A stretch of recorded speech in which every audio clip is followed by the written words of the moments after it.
What's going on, everybody? Welcome to T-Box Talk, episode 22. My name is Andrew, and as always, today I'm joined by Josh and Will. Today on the pod, going to be doing some weekend roundup. Going to do some golf segment stuff. I have some other more articles and conversations I want to talk about with the guys, get their gut reactions. New segment, we're going to be doing T-Box snacks.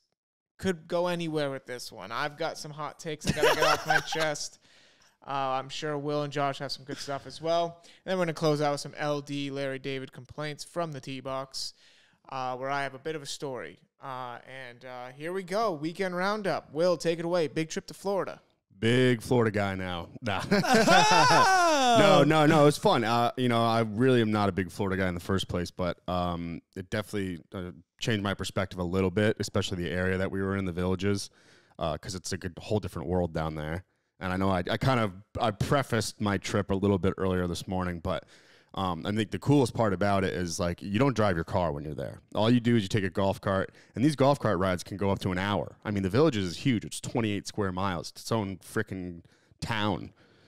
So it was cool. We took the golf cart to dinner, to drinks, to golf. That's fucking awesome. It's pretty wild. Is there drinking and driving there? Well, I mean, it's the same things apply. It's, if you go out and drink and take your golf cart out, you can still get a DUI. You can. Wow. You can get a DUI on a bike, can't you? Yeah, pretty sure. Yeah. So, yeah, a lot of fun. For people who don't know, Villages is a retirement community, but there's over like 70 golf courses there. And I think the majority of them are par 3 and par 4 courses, but they're difficult. We played 2 par 3 and 4 courses on Friday, and they were not easy. And we played from the tips because obviously trying to make it as long as possible. But yeah, it was cool. And then they have they call them championship courses, but they're just normal country clubs. So there's a few of those. There's like 20 or 30 of those too. So we played one of those on Saturday, and it was beautiful. It was really beautiful. I told you guys already, but I had my first cool golf shot of my entire life, chipped in from like 120 yards out with women's clubs. So it just goes to show you, just like in Top Gun Maverick, it ain't the plane, it's the pilot. Absolutely. I've been saying that for a while too, dude. Like somebody was saying, my buddy Brennan, who we golfed with over the weekend, he was telling me that he wants to get new clubs, and I was like, dude.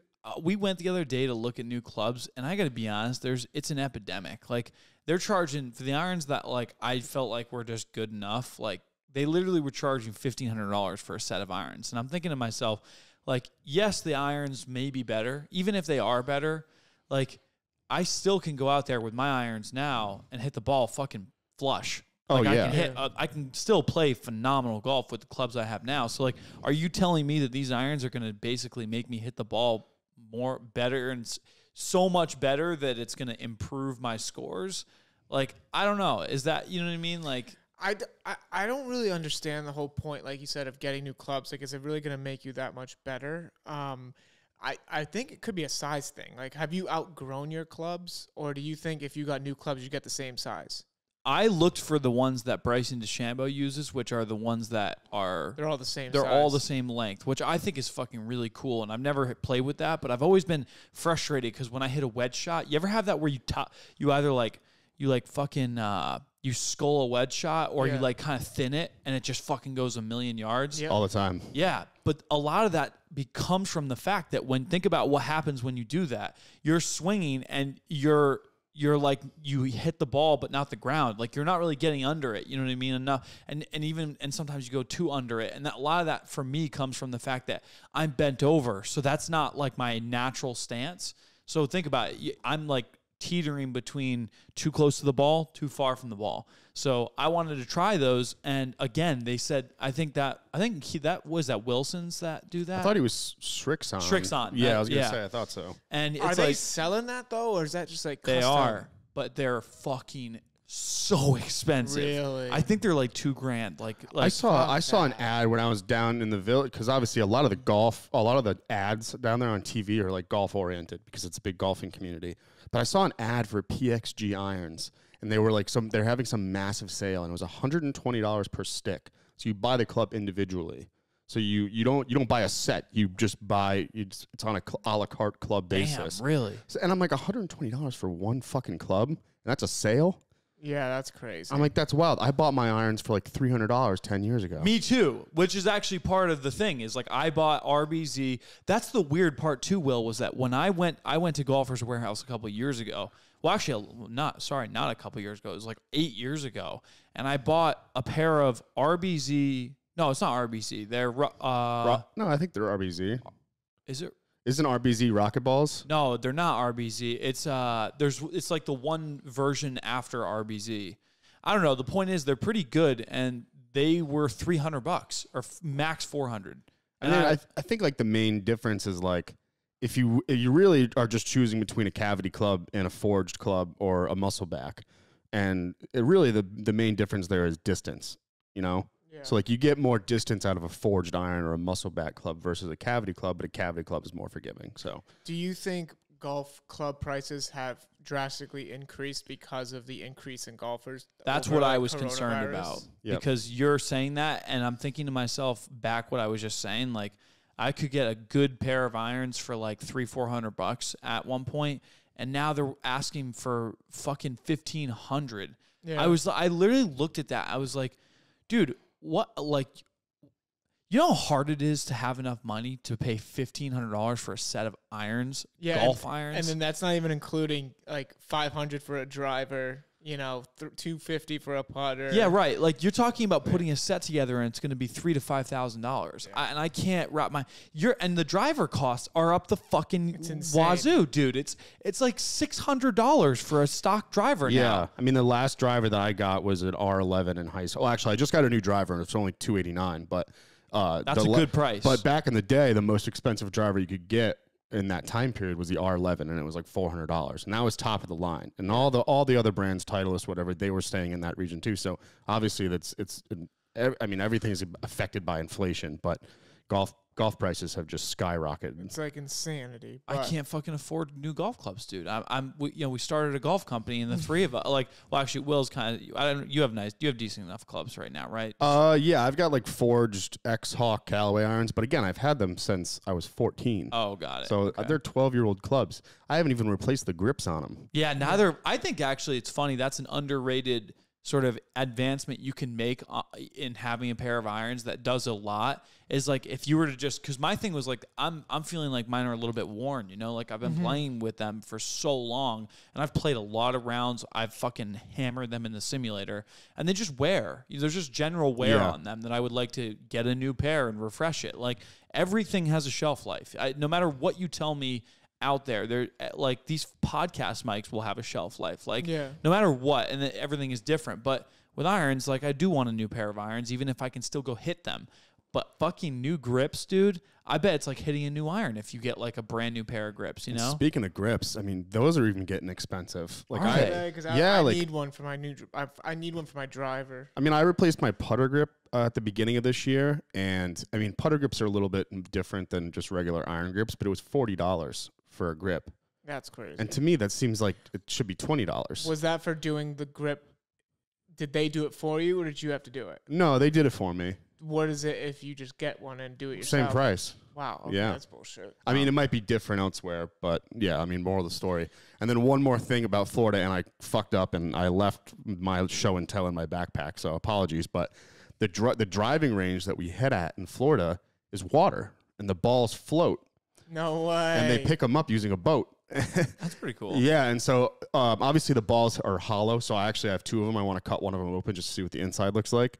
But they're hollow, and all the distances are adjusted in the water to accommodate the loss and just the construction and integrity of the ball. Oh, that's so cool. You automatically lose distance, but it's all adjusted for you.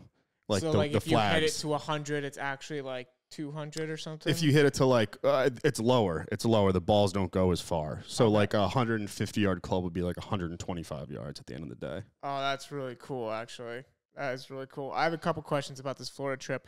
Could you go to this place on vacation, or like, do they have hotels, or do you have to know somebody who like lives in the community? You have to know someone, yeah. So me and my dad had to get guest IDs, and then the guest ID lasts for the duration of your trip, and you need the guest IDs to play golf, to go to the pools, and they'll check your ID to make sure that you're not just like using one that you made up. Wow, so it's not like a vacation resort. It's like a retirement community, pretty much. It's like, I don't know how many villages are inside the village, but it's like 50 of them. I want to know how many people are there. 135,000. Oh wow. So it's probably like 3 times the size of Cumberland, basically. Yeah, Johnny was telling me that like on a daily basis, like 10 to 20 people move in every day. What? Yeah. That's and it's just growing and growing and growing. Do all the condos look the same? Well, it's all built to spec. So like you basically you get a house and then you can do it however you want. So like people have like bigger lanais than other people, and like there's these things called, well, John calls them bird cages, but they're really just the enclosements on your lanai. But people have massive ones the size of houses, and they put pools and basketball courts in them, and it's just wild. So all the houses are actually really different, but it's really rare. There's only a few houses in the entire village that are 2 floors. They're all 1 floor, no basement houses. Wow. That is crazy. Really cool. And the average time to build a house in the villages is 42 days. So they just pump them out. They just pump out houses, yeah. That's my awesome. God, that's pretty cool. Did you see any like snakes or lizards or turtles? Or Saw 4 gators, but no none way. of which were out of water, so that was kind of a bummer. You saw them in the pond? Yeah, you just see their little nose and their eyes poking up above the water. That's so cool. I was gonna say, if you're north of Orlando, that's fucking swamp. That's swamp territory. Yeah. Swamp. And Johnny was actually, my uncle was getting a little frustrated because like this is the time of year where you see them constantly, and like he was like disappointed that we weren't going to see as many gators as we were hoping for. Yeah. But I mean, like down there, it's like, you know, birds are like the last living dinosaur. And like, that's where you get to see like some really fucking cool birds. And they're so friendly. They're so used to the humans. Yeah. So they'll walk up on the tee with you. Oh, that's really cool. Oh yeah. The only thing about the gator thing that I can think of is if you were on the golf course, and you were in that community and you had like little kids or whatever, that's just like genuinely scary, dude. Like, yeah. So they, like my Aunt Maggie worked at a daycare. So like if you lived there and you had like your daughter and son coming down and you had grandkids, you stick the grandkids in the daycare and then you all can go out and do stuff during the day. That's pretty cool. Are you allowed to, this is a weird question, are you allowed to have kids if you live in this community? No, I don't think so. Like no. the kids can't live there? No, you got to be 55 and over to live there. oh, Wow. really? Yeah. Oh, there's like an age limit. Yeah. Oh, that's cool. interesting. So if you see a young person there, like myself, you know they're a guest. They're a guest. Yeah. That's pretty cool. And I stuck out like a sore thumb there, obviously. I bet. You know, yeah. But I'm sure it was a good time. I'm sure you and Dave had a great fucking time. So. Wait, to that point, was there like a reason that you were there, or was Dave kind of specking it out, or No. Dave just wanted to go visit his brother. Oh, And my mom and him went down years ago, and my dad's always been, you know, every year we got to go see Johnny, and we finally, you know, had a couple drinks one night a few months ago, and we planned it out, and it worked out great. It was a pretty smooth trip outside of the 12-hour travel day yesterday, but yeah, that sucks. Me and Josh actually were pretty much together the whole weekend, but we played in a 2v2 scramble on Saturday afternoon, and Josh hit me with a tough line. It struck deep. He goes, you know, we're not doing that great. And he goes, you know what, Andrew? It cost me $20 to be your friend today. Because, my God, I think we played 16 holes before it got too dark to play. I think we used 2 of my shots the entire day. It was tough. It's getting to the point where people, and the reason I said that was because like I showed up, I was very late. Well, actually, I wasn't. I was like 6 minutes late. I still caught up with them on the first hole. The ranger had to drive me out, but when I did get to them, Andrew was on his 6th fucking shot, and it was like still like 130 yards from the green. First hole of the day. God, digging yourself a hole there, Colucci, after Fox Run and then now this. I think what's killing me is that like a couple months ago, we thought Andrew was on like the path to greatness. I watched him draw the ball, like taking the 7-iron out and hitting it like 175, perfect draw on the center line like 6 times in a row. And I don't know if he's just not practicing the right stuff or but he's declining. He's actually going in fucking reverse. It's going backwards. Yeah. And it's You're in a killing funk me. right now. Like dude, the thing about Andrew's shot that's so frustrating for me is I know he has a good enough swing, But he has to learn in the simulator is the best place to do it. To just get the ball, make it so that where the club hits, when he hits, the ball is going in the air, not on the ground.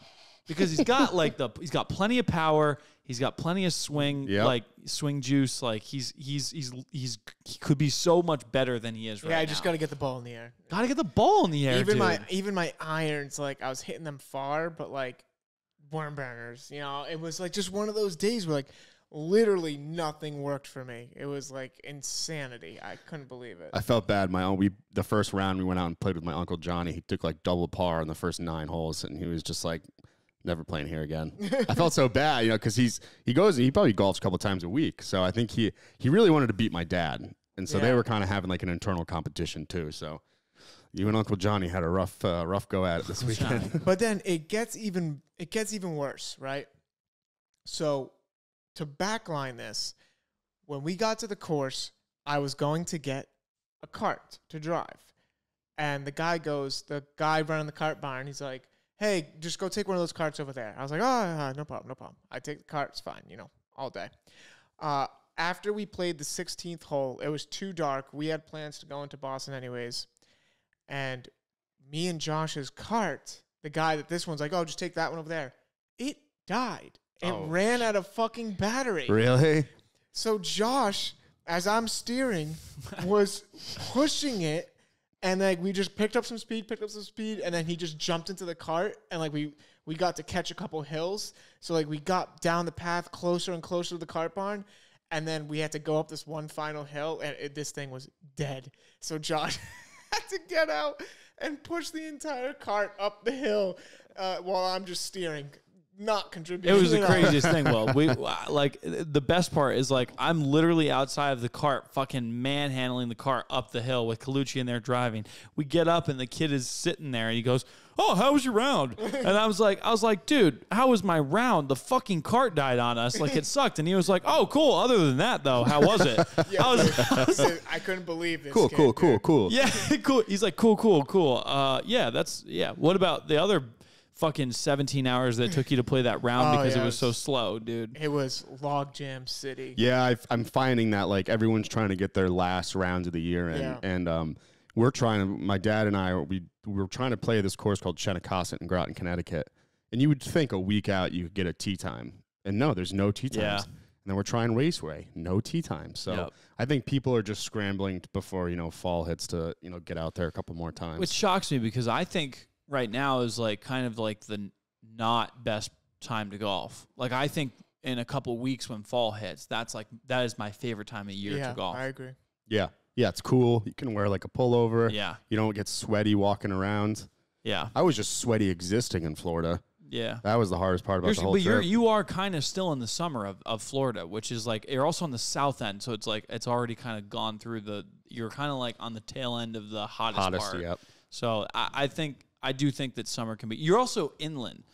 You know what I mean? It's cooler down by the ocean. That's why I like Miami because it's a lower temperature than Orlando. Yeah, they were very centralized in terms of like 2.5 hours this way to the water, 2.5 hours that way to the water. Yeah. But then me and Josh ended up going out, in Boston Saturday night, had a good time, and then it was all football Sunday. I think we planted on some couches for close to about 7 hours, and we had double TVs going, red zone. It was freaking awesome. Colucci brought me to this fucking dingy, greasy little dive diner.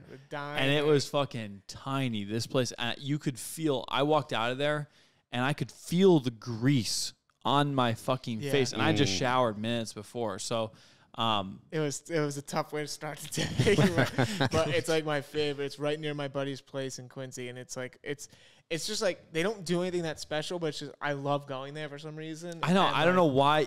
And you know what? I'm happy to make him happy. I was happy to go there and deal with the fucking shithole place that it was. They also took like 3.5 hours to make us an egg and cheese omelet. They were slamming, dude. They were slamming. So like I didn't actually even get to sit with them because they have small ass tables. Oh my god! So my 4 friends sat in the booth, and I just sat at the counter by myself. Colucci was getting involved with all of the. He was He was like tracking tickets. Yeah. He was fucking tracking the drama behind the scenes. Yeah. He was like drama, he was like in the kitchen. That's the thing, is like that diner was so small that he was like physically at the griddle. Might as well have been cooking us up the food. It was because it was depressing, because I saw our ticket come up and it went right to the back of the line, and I saw like 10 tickets in front. I was like, oh my God, we're gonna miss the start of the Patriots game. Yeah, and we almost did. But then football, Patriots. I was gonna say, before you jump into this, my thing is like, when we developed the name for this podcast, and in this podcast, obviously we have not been like just a full on golf podcast. No. And I think what I'd like to introduce, because we're now coming up on the beginning of the week, and I'm not trying to throw a curveball here, but I was gonna use my weekend roundup time for that. I would love to just, because when I go on a golf course, a lot of times it's me catching up on what happened in sports, fights. It's sort of a culmination of what you've done during the week, what you've done, what's going on in your life. I mean, it's sports, it's everything. And I think it'd be a great thing at the start of this season to just have a segment or two, or kind of like big notable things that we want to talk about. Andrew's really, really passionate about actually, I'd say at this point, Andrew's number one passion in life is fucking NFL football. The dude fucking loves it. And to be more specific, the Patriots. But I don't want to just talk about the Patriots 24/7. But I do think, and I know Will's not a huge NFL guy, so I don't want to spend too much time on it. But going forward, it would be nice that we just include a little bit of sports, I think, honestly, because of the dynamic nature of like who we are and what the podcast is. I'll get it going with a quick Pats rant. They looked fucking terrible. Like, they could not move the ball on offense. It was depressing to watch. This whole thing about Belichick saying, hey, we're going to have Matt Patricia or Joe Judge call the plays has been a fucking disaster. And now this is a complete overreaction, and it's a long season, and the Patriots never start strong, even when they had Tom Brady. So I'm not going to press the panic button yet, but I'm pretty close to pressing the panic button. One game. One game. Yeah, well, that's the thing. Well, the thing is, you just lost a divisional game, right? So the Buffalo Bills are probably going to win the AFC East, and so the Patriots are going to have to fight for a wild card spot. And if they end up with the same record as Miami, Miami is going to have the leg up because they beat us in the head-to-head matchup. I know it's week 1, but I'm already thinking playoff scenarios. Like, that game could come back and virtually bite us in the fucking ass. Hopefully Mac Jones is healthy too. Yeah, he was getting smashed. Dude, the blind side. I got to tell you something. One thing I noticed, and you can relate to this whether you watch football or not, is like if you've ever watched even the movie The Blind Side with Sandra Bullock, the whole movie and like the whole theme of The Blind Side is that you literally cannot see a truck coming after you. Yeah. And so if you don't have that player, you know what I mean? And watching yesterday, there was a play where Mac Jones literally doesn't some guy like it was a corner. It was an edge. It was a cornerback. They did like a cornerback. Because I didn't see which player it was, but the cornerback comes fucking running in, and their defense just wasn't existent. Like, there was no player who was even even getting enough in the way that they have to run around. This guy just went straight in on Mac Jones, shot, killed him. And he hit him in the back. He just fucking absolutely annihilated him. And to think about that, like, Mac Jones is not like an athletic specimen that can take those kind. You know what I mean? Like, he's kind of like a little bit of a milk bag. He's a little chunky. He's thick. He's thick with 2 C's. But the thing, you know what's funny about those hits? And Tom Brady has said this himself. The blindside hits that you don't prepare for are actually the ones that you don't get injured on. Because you're relaxed? You're completely relaxed. Really? You have no idea it's coming. That's Tom Brady's entire thing, is pliability. When he knows he's about to be hit, he loosens everything up, and he kind of just goes into a rag doll, and he won't get hurt. But when you tense up, that's when things snap or go the other way. That's interesting. But the play that I think Mac got hurt on was the one where he got tabletopped. He gets tabletop. Yeah. He gets absolutely destroyed because he knew it was coming. He was trying to get the ball out, so he's in a weird position, and he just dies. To shift off the Patriots too, I watched this thing Hard Knocks on was it HBO? Yeah, HBO. Hard Knocks follows Wilfred. If you don't know, there's this thing Hard Knocks where they basically follow an NFL team in the preseason games. Usually a losing team. It's sort of an underdog. Well, I mean, to be fair, I don't think the winning teams are really all that up for. No, there's legitimate requirements for Hard Knocks. Like, really? You have to have missed the playoffs for 2 straight years. You have to have a new head coach within 2 years. Oh, wow. Yeah, there's all these requirements, and you can't have been on Hard Knocks in the last 5 seasons. I think what they're doing with Hard Knocks, which is such a fucking beautiful concept, is they're actually creating it as they're lifting their franchises with this. Because you almost, when you watch the season, you kind of are rooting for them a little bit because you've already seen behind the scenes and their struggles and all that. Yep. So I had the opportunity to watch the Detroit Lions game yesterday, which is the team that was featured on this most recent season of Hard Knocks. It was really cool. I mean, watching some of the players who you've already seen behind the scenes and you kind of feel a little bit of connection to, it was they didn't win, but they scored a lot of offensive points. Yeah, they almost came back in the end. And you had your boy DeAndre Swift, who went crazy. Yeah. I mean, he scored you, 20 points in fantasy? Yeah, and we're doing fantasy too, Will. Yeah, so we have a very competitive league. So. But anyways, I just wanted to touch on that. I think this is going to be a great NFL season. It was a really weird day yesterday to start. I think there were a lot of upsets. There was a lot of close ass, like that for 1 o'clock slot was like everything was firing all at once. The witching hour, they call it, between 3 and 4 p.m. when every game is like in the fourth quarter. It's called the witching hour on NFL Red Zone.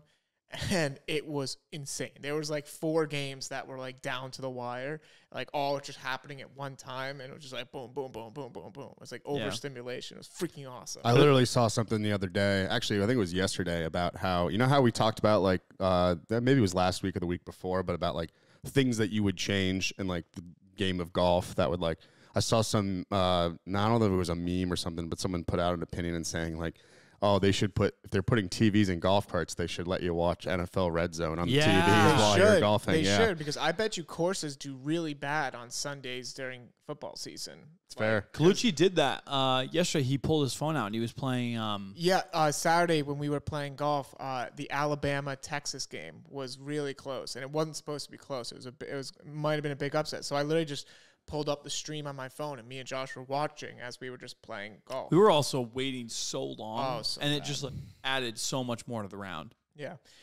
But that's going to wrap up the weekend roundup. We'll have some more football stuff because we do record on Mondays, so it's always going to be fresh in our heads. Right. So we'll do some football stuff for the season. It's always good. I freaking love talking football. Golf-related stuff. Couple things I want to touch on. Patrick Reed. Do you guys know about this thing about how he's suing the Golf Channel? Yes. Yep. So he finally came out and gave a quote. Actually, no, I don't. I thought when you said golf, I just instantly went to the PGA Tour. He's suing like a specific anchor from the Golf Channel for defamation. Yes, dude, he's quoted in saying that's crazy. Patrick Reed said that he thinks the Golf Channel has painted him in the manner that he's a horrendous person, he's a cheater, a liar, and a thief. And you have to fight back for yourself and fight for what you believe in. That's what Patrick Reed said over the weekend regarding the lawsuit. So he's pretty much suing the Golf Channel and this one specific anchor because everybody's calling him a cheater. And so he's complaining about it. That's been an ongoing thing for a lot of years now. You know what I mean? So you almost got to wonder, because on one front, I can kind of understand because at the same time, I don't know how much he's cheated, but if you do cheat, they catch you, right? Yeah. I mean, it's there's people who watch the Golf Channel and stuff, and they will call in and report, I saw that, that shouldn't be a rule. That's a thing. But I can, on some of those shots, I'm not saying that he isn't a cheater, but I've seen some of the clips, and I can tell you that. I'll give you an example. When you're in the sand, the top sand can be very light. Mm-hmm. And if you try to line your club up behind it, sometimes you can accidentally just get it in the sand a little bit, just on the top layer, and you don't even realize that it's happening. So I'm not saying that he isn't a cheater, but that's why they have rules officials there doing what they're doing. And that to me is so in that case, I think his brand has become this cheater thing because media outlets have promoted it. Yeah. Instead of I mean, dude, he's he's one of the biggest names on the tour, or like he's on the top. He went to the LIV. He went to the LIV. Yeah. He actually played, right. I think, pretty decently. I think he played BMW Championship. I don't think he played pretty decent for what I remember. All I'll say about Pat Reed is that he's the only player I've seen snap a club in person at the Travelers a couple years ago. Oh, you saw him? I was filming it. I have the video somewhere, but yeah, he like duffed a chip around the green on 18 and just snapped his club in half.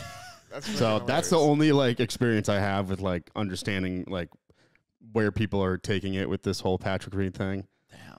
So yeah, that's pretty funny that he's suing the Golf Channel. But the more you say it like that, I think he might actually have a case. I mean, I don't know what he's suing for though. Like defamation, I'm pretty sure. Defamation. No, he's suing for defamation, but like, what's the reward there? Like, damages, like lost revenue from sponsorships. What's he gonna say? Like, give me like 50 mil. If you're a sponsor right now, if I was a sponsor, let's say we had like OMADA Golf had a fucking golf ball that we were trying that was like really good, and we said, we want to bring on a sponsor. There's no way in fucking hell I would even consider Patrick Reed because of his brand. His brand has been destroyed. He is known as the fucking cheater on tour. I'm sorry. And I actually feel a little bit bad about that because I don't care if he cheated. I don't care if he tries to cheat every round. He is still one of the best golfers in the world, and he's worked his ass off to be there. Yeah, and now he's just getting flamed for being a cheater. Flamed. And then another last thing I wanted to like discuss, throw out there, because like I think it kind of like encapsulates a lot of things. What do you guys think is the best format to play golf with friends? Like if you're going out for a round with 3 buddies, like so it's you and 3 buddies, foursome. What is the best format to play? That's a good question. I mean, I think for me, it might come down to who I'm playing with. So okay, that's true.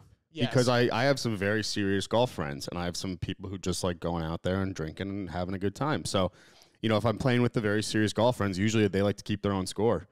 And personally, I like both equally. But I see the merit to like doing like I love doing scrambles, the 4-man scramble, the 2v2, whatever it may be.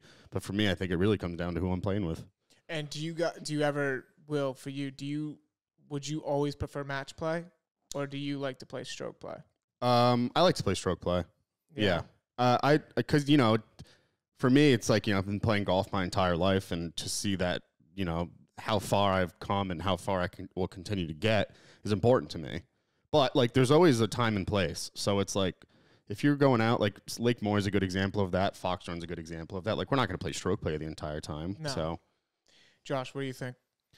Yeah, I mean, I think one of the things I noticed, and one of the things I carry with me, is that all my life, people always love to bet on the golf course. And one of the things I've stopped really enjoying as much is people betting against me, because I typically I don't have that many friends that are like elite golfers, you know what I mean? So like when I go out there at this point, now that I've been training the sim, and I wouldn't even consider myself really that good of a golfer, but I can hit the ball. And when I play, because I also don't like, it's tough for me to be a gentleman, like when money's on the line, you know what I mean? Like I want everything to be rigid. I want there to be sort of a set way that we're going to play. And so I don't like playing like that, though. That's never been my game. When I'm at the golf course, it's my escape. I'm like trying to just fucking relax and enjoy myself. Yeah, but when you're playing with friends, it always comes down to like, all right, what's the bet? What's the bet? Always, right? But that's why I like typically playing a scramble, unless you're my partner. Yeah, that's what I was going to say. Because when he's my partner, then I'm playing the other team straight up. Yes. And it's just me versus two people, and they have like, they can play off of each other's shots. So that can be very frustrating for me. I like quota. I like quota. Quota's a fun one because quota is that one where anybody could win at any time. Because yeah, I bet you like fucking quota. Yeah, because if you get an eagle, you get like 8 points. So like, Kluji, let's start with some bogeys. All right, let's start with hitting a couple bogeys in a round, because if you were hitting bogeys, then you'd probably be contributing to our scramble effort. Yeah, I mean, a fair assumption. Will, do you enjoy gambling on the golf course? I don't like losing money, so gambling in general is not a big thing for me. But like I said, there's a time and place for everything. So Yeah, I think I personally think the 2v2 scramble is the best, but I say that because I'm not good at golf. So I just always get latched on. The last like 10 times I've golfed, I've always been the worst of the 4. So I always get paired with the best player. I think the extent of my gambling on the golf course comes down to like who's buying drinks after, who's buying food after, or who's buying, the next time the cart person comes around, who's buying the round. So that's about as far I get with it. Yeah. If I feel like it's an even matchup, I'm definitely one to throw some money down because I what I don't like is when like our buddy, the freight train, he does these really, really fucking extravagant bets, and he'll just do like 6 in one match, and I can never keep up with what he's doing. And sometimes I don't want to go double or nothing and lose. I don't want to go out and pay $100 for a round and then lose another fucking 200. Right. Like, exactly. That sucks sometimes, but actually most of the time that fucking sucks. But I do think that like having some stake in the game, I don't know, it can be fun. I think a casual 10 to 20 per side is the best. I don't like going over 100 because I don't have that much confidence. I like going in if I feel confident, and even if I'm not as good or better as the other team, but I feel like I have a connection with my partner and I feel like we have a good chance at winning, that definitely gets me more engaged in it versus when I'm Andrew's partner.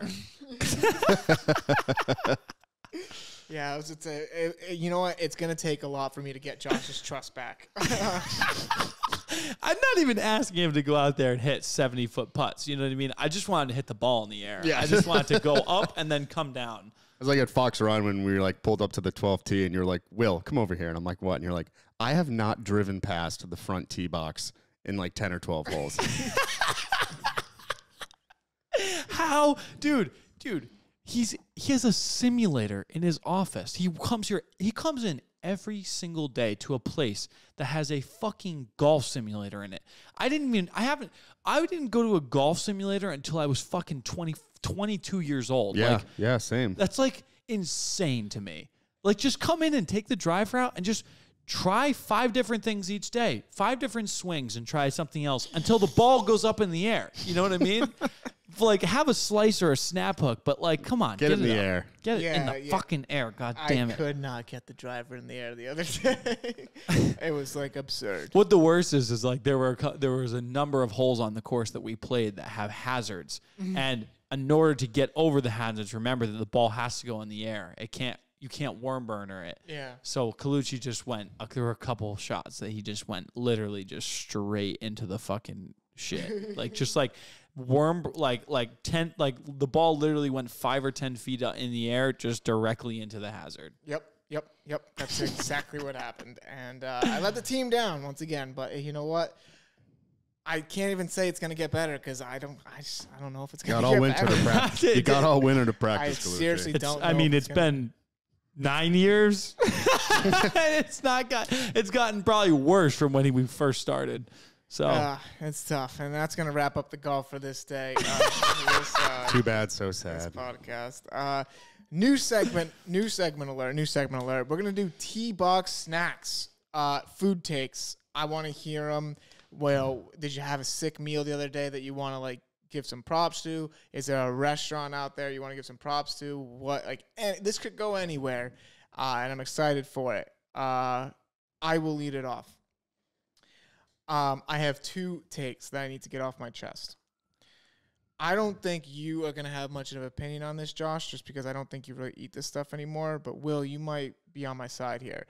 I recently discovered Smash Burger, and it is 100 times better than Five Guys. Like, Five Guys, every time I go to Five Guys, I'm, like, instantly sick for, like, a day. It tastes so good, but it's sloppy as shit, and I went to Smash Burger, and they actually make their burgers, like, really good, and, like they layer them well. They're not grease balls. I got this avocado burger on, they do, like, an avocado burger, and they do it on this, like, 9-grain whole wheat bread bun, and it was fucking phenomenal. I got Chipotle mayo on it, and they didn't even slap it all around. There was, like, perfect amount of Chipotle mayo. It was freaking good, so Take number one, Smash Burger better than Five Guys. Yeah, I've never been to Smash Burger, but Smash Burgers in general is just kind of a variation of a cheeseburger. So I don't know where it is.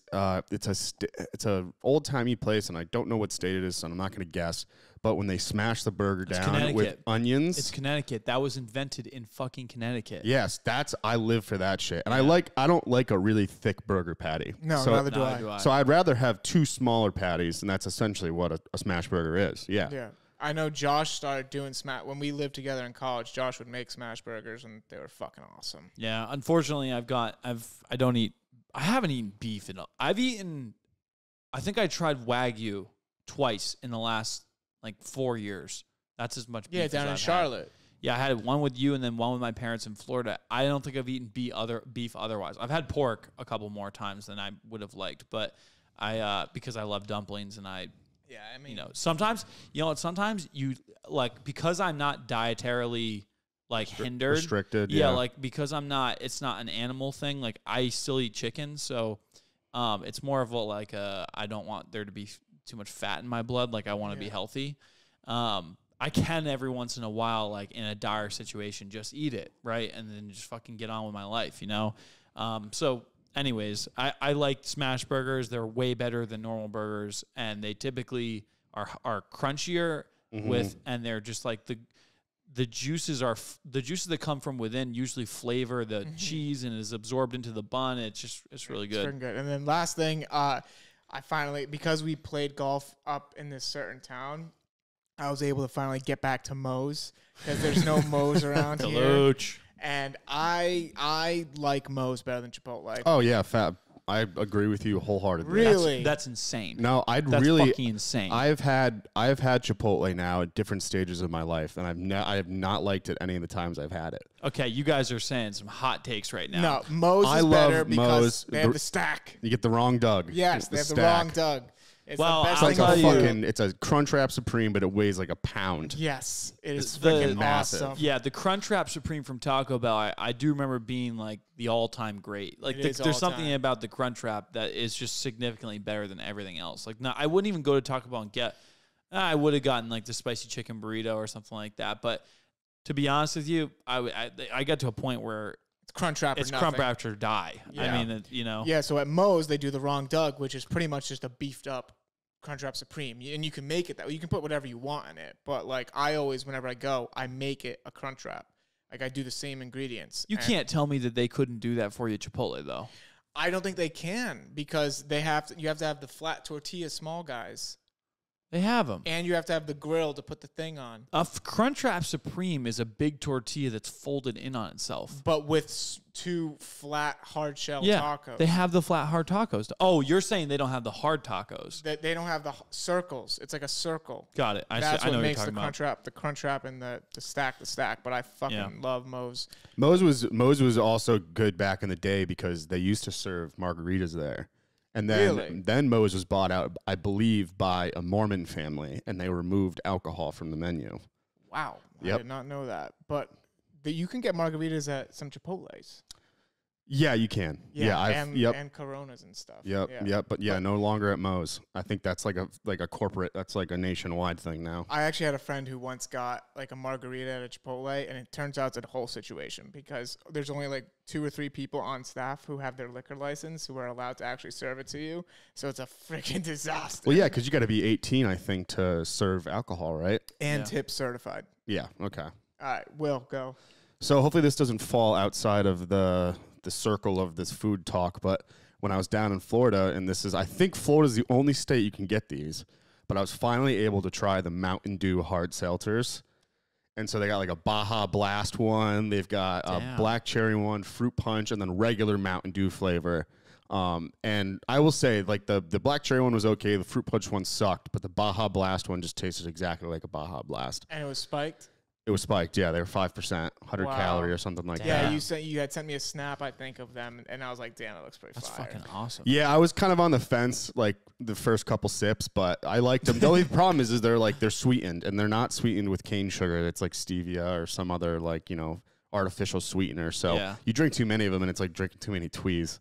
It just makes you feel like shit. Yeah, so We were drinking those out on the golf course, and I had to quickly switch. But I would recommend to anyone traveling down the south, and maybe it's not just Florida, but the Mountain Dew hard seltzers are pretty crazy. You bring a lot to the table on the area of beverages, Will. I think you have like a lot of good, like you're always sort of trying different things that you find. Yes, and that's what it is. A lot of them are also time relative. Like there's like the, what was it? The monkey? The banana Happy Dads. Yeah. Those again, like I didn't really like them, but I was like, I'm not gonna not try these. Like, but like if I had seen that in the store, I said, okay, cool. Where's the fucking gin? And I would have gone back and I would have found a gin. You know what I mean? Like, I do the same thing. I find one drink and I just drink only that. And my thing is the diet thing. I've noticed that, like, dude, when after I drank, like, my stomach doesn't handle it the same way it once did. Like, it fucks my stomach up. So bad. It screws me up. I just lose my appetite. Like if I drink too much. What was, did you have any sick meals down in Florida, like sea meals? Did you try fish again? I did not try fish again. I haven't gotten there again. Not really. I had a buffalo chicken patty melt at one of the restaurants that was really good. And we went out our last night, Saturday, to this place called, I forget the fucking name. But regardless, it was really cool, and they did 2-for-1 drinks, so you could just go there and get, absolutely banged up. But my dad had never had alligator before, and so I was like, get some alligator. It's a perfect spot. And it's actually, we're sitting on the water. You can see alligators from where we are. And there's an alligator shortage right now. So they were not offering any of the alligator items on the menu. Oh, I've never had alligator. I've had alligator, and it's basically just tastes like chicken, but it's a little more muscly because obviously alligators are just like entirely muscle. So that's very cool. So that probably would have been my actual one for this bit, but yeah, there was no alligator shortage in Florida. Yeah, that's pretty cool. Josh, anything? Yeah, so there were a couple different things. I'll be quick about them though. Thai B Spring in Providence, which I know I don't want to go too depth because it's location based, but went to a new Thai restaurant and we had there's this dish called Drunken Noodles that you can really only get at specific places, and it's sort of Asian fusion. Like it can be made different ways. But I tried it, and you guys know where that place is, right? It was right across from the ice cream shop that I took you to. Yeah, so it was ended up, for my taste, it was really fucking good. What's and they special about them? So Drunken Noodles are glass noodles, and they're made of rice, but they're these thick noodles, like pretty thick, like at least maybe 1.5 inches thick. And there's something about them that's just different. You know what I mean? Like the way they taste, the way that they are. Yep. And the sauce and stuff that they use in a Drunken Noodle sauce is just really fucking good. And I'm a little bit upset with myself that I didn't try that place sooner because it ended up being really good. But Drunken Noodles, if you ever go to an Asian fusion restaurant, look on the menu for Drunken Noodles. It's probably one of the best Asian dishes out there that I think everybody would. And it's like a novelty dish because not everyone does it. All right, very cool. But you will find it across a lot of channels. It's in a lot of places. Like Vegas is actually a huge Drunken Noodles town. They fucking love Drunken Noodles at the Asian fusion restaurants out in Vegas. But and then the second thing, for any and all out there who have hope for when it's 3 a.m. and you have hope that the DoorDash. Save it. That's my LD from the T. Okay. Save it. Because my fucking heart got broken, and we'll go into it right now. LD from the T. It's Saturday night. Me, Josh, and a couple friends went out, pretty hard in Boston. Closed down a bar, went to our buddy's apartment, came back to Quincy. It's like 3 it's in the Uber ride back to Quincy. It's 1:30 in the morning. I pull up DoorDash because I just got Dash Pass and I'm really excited about it. And I go, all right, Wendy's is the only thing open next to my friend's house. I put my order in. I pass the phone around the Uber. Everybody puts their orders in. And then I confirm it. Bang. It was like a $70 order, something like that. It was crazy. Fucking, that's at 1:30 in the morning. 2:30 in the morning comes around. I look at my DoorDash. I'm like, God, this guy's taking a long time. He's still at DoorDash. And he's still at Wendy's. I call him. I'm like, yo, where the fuck are you? What's going on here? I said it nicely, but the guy's like, dude, like, this is the only restaurant open. Like, there's like a 20-car line at Wendy's right now. Oh, shit. So me and all the boys just sitting in the living room, just like, oh, come on, where's the food coming? Josh and my other friend cook a little pot of pasta to hold them over. I decide I'm going to bow out of the pasta because I'm going to hold out hope for Wendy's. 3 a.m. comes around. We're now at an hour and a half. I call the guys, like, I'm getting close to the window. Don't worry about it. I was like, dude, it's been like an hour and a half. Like, what the hell's going on here? 3:30 in the morning comes around. He finally arrives, and I get so excited, right? I'm so excited. I go out to meet him outside. He hands me this little-ass bag with a Frosty. And I'm like, dude, like, this is not even close to our order. He goes, oh, shit, man.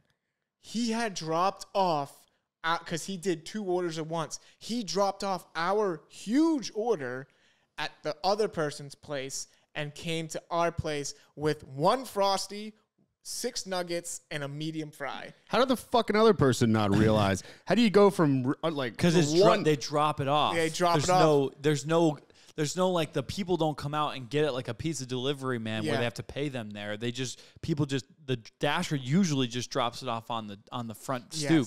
Well, I don't know what psychopath DoorDash is 1 small Frosty, but dude, first of all, it was hilarious because he hands me the Frosty. He goes, he got their order wrong too. Yeah, he goes, yo, bro, they are out of chocolate, so I got you strawberry. I was like, first of all, I didn't order a Frosty. Second of all, where in the world do you go strawberry instead of vanilla if you ordered a chocolate?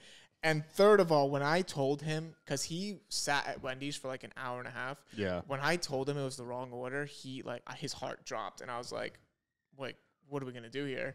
And he was like, what do you want to do? And I was like, just give me the fucking food. And I went inside, broke the news to the boys, because we were joking about the whole time, like, oh, one of us is getting screwed because it's such a big order. Like, yeah, someone's gonna forget something. It was the completely wrong order, and I skipped out on the pasta because I was like, you know, I'm gonna hold out hope. I'm actually glad that it didn't come. Because honestly, I just didn't have to eat that shit food anyway. Yeah, I mean, and at that time, it would have been 3:30 in the morning. You would have been eating Wendy's. That's exactly right. So I like just putting down like 2,000 milligrams of sodium. Exactly.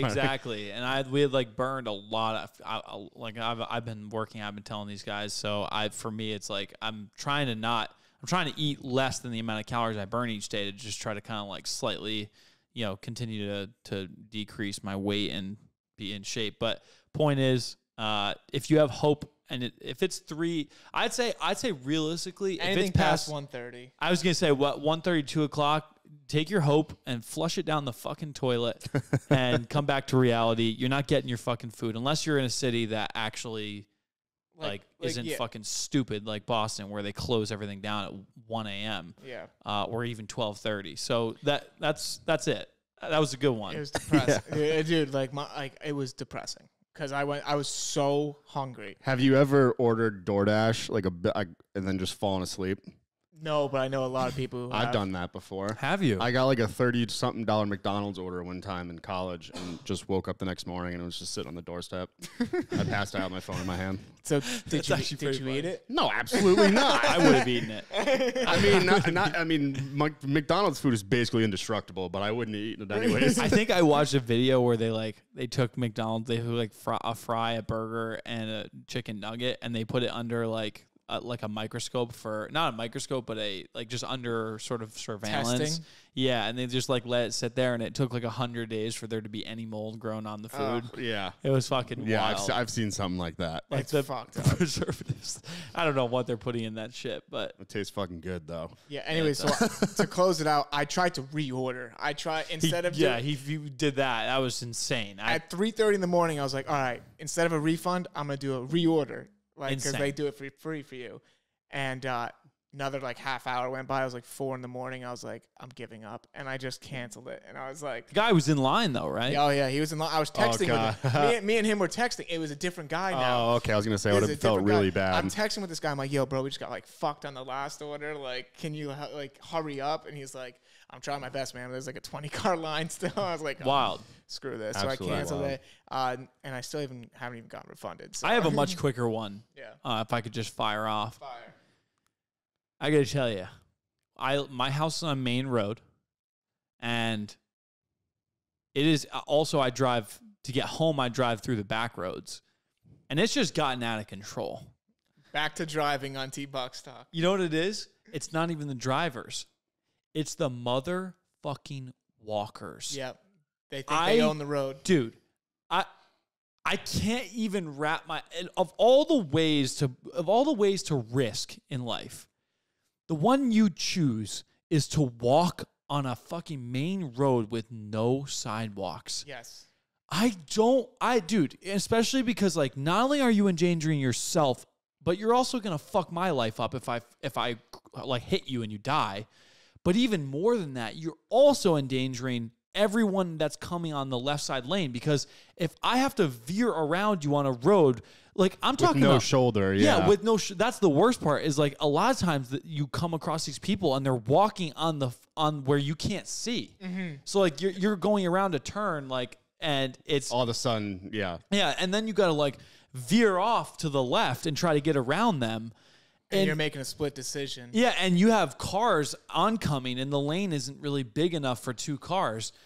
Dude, like, you could fuck them up, you could fuck yourself up, and you could fuck me up. Even if I survive, or even if no matter what you could happens, fuck all three up at once. Yeah, and then here's the worst part, is if something like that did happen, then you might even fuck up people in both lanes that are coming in that can't stop fast enough and fucking crash into each other. Yep. I just can't get my head around that, dude. You know what? To add to it, the other day, I'm coming home on Diamond Hill Road. Not only is this person arrogant enough to risk her own life and all that we just talked about, but she's got her baby in a fucking carriage, dude. No. Walking down the side of a road on a main road where thousands of cars are driving by her at least 30, I'd say at least 40 miles an hour, max like 50 or 60. Like, and she's got a baby in a carriage walking on the side of the road. I can't wrap my head around the logic of even thinking about doing that versus doing it. Yeah, to paint the picture, the road that Josh lives on, it's like a 40-mile-per-hour road. There are no sidewalks. There is no bike path, and people walk on it. And there's bends everywhere. They're blind corners, and it's like, it makes no sense.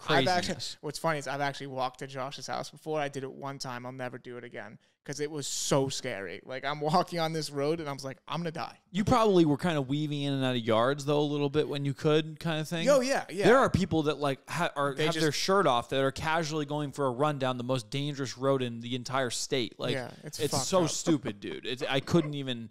Like, Diamond Hill in Rhode Island is the #1 most dangerous road. It's really? not like of any road. It's the most... I think it's the most trafficked main road with no sidewalks. Yeah, it's absurd. Will, take it away.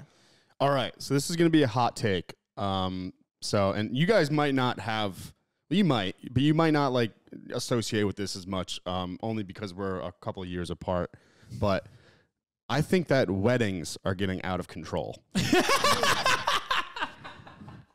I think that and I'm speaking from experience here because I'm getting to that age where like all your friends and like people you know are starting to get married, and I have friends. Like I have a buddy down in Warwick, and he had to go to 8 weddings this year, and he had to fly for most of them, and that doesn't include bachelor parties or bachelorette parties because it applies to both sides of the aisle, bride and groom. And I had to go to 3 this year, and that set me back like $2,000-$3,000. Yeah. And then it stunts my ability to go do a personal trip. Right. And the problem is that, unless you're like my best friend or a family member, like I'm not going to decline your wedding invitation. So, unless you're, I'm not going to decline your wedding invitation unless you're like more of a distant friend or something like that, where I have to like travel really far, destination wedding type deal. But there's always the inherent feeling that you're the bad guy for declining the wedding invitation and not wanting to go because of whatever reason, if it's financial or otherwise. So these days, I really think in like this day and age of like inflation and how much, things just costing more money. I mean, I think it's a lot to expect someone to travel 5-10 times a year via airplane or whatever to go to these weddings. And so, it's a hot take and not everyone might agree with me, but I think that like, it's almost like an appearances type thing. Like you got to have the wedding, you got to have the photos, you got to have the 100, 200 people weddings when it's really not necessary. No. And it's like, especially if you're in a wedding party and you have to pay money to get a dress or a suit, and you have to go there early, and then you go to a bachelor party or something. Like, it really stacks up, and I've already had to turn down a bachelor party this year because I just simply can't afford it. Yeah, I mean, I don't have. I'm probably going on a ski trip in March, and and I have to travel again in May for a wedding, so I can't really fit in another. I can't just blow another $2,000 on it. Which is like, you shouldn't though. That's the thing is, like, I never understood this with the distant weddings, is when people do that, they give you an invite and it's like they expect you to pay for the hotel, the fucking travel, and it's like the food, your drink. What if you got a +1? Yeah. Like, and that's another thing. Like, sometimes you feel inherently responsible for the +1, or like, picking up some of that cost because, they weren't actually the one invited, you were. But you want to bring them. You always want to bring a +1 if you can. So I've gone to 3 weddings now, stag. And it's not that bad. Yeah, I mean, I would have loved to date because, like, when the slow songs come on, you get to go out there. I hot tail it to the bar and I just like hide away for a little bit.